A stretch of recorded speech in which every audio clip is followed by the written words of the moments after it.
ജ്യോതിയും വന്നില്ല, തീയും വന്നില്ല, ഒരു മണ്ണാങ്കട്ടിയും വന്നില്ല.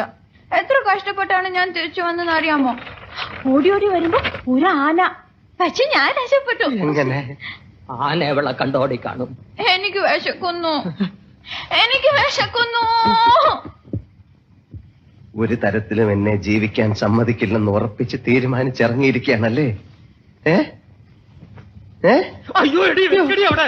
അയ്യോ ഞാൻ ഇടാൻ ക്ലീൻ ചെയ്ത് വെച്ചിരുന്ന ഷർട്ടാണ്. ചൂടാവരുത്.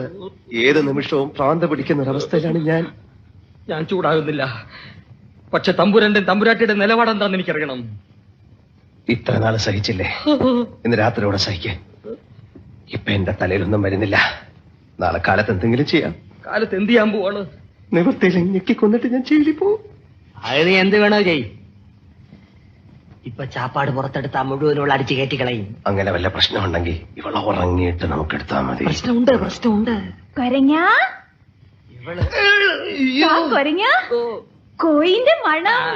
അത് പുറത്തെവിടെയോ ഒരു കോഴി കറങ്ങി നടക്കണ കണ്ട്. അല്ല, വെച്ച കോഴിന്റെ മണം. അത് ഏതെങ്കിലും ഹോട്ടലിൽ കറി വെച്ചോണ്ടിരുന്നപ്പോ ഇറങ്ങി ഓടിയതായിരിക്കും. അതാണ് വെച്ച മണം അല്ലേ? പോയി കിടന്നു ഉറങ്ങു വേണ്ടേ.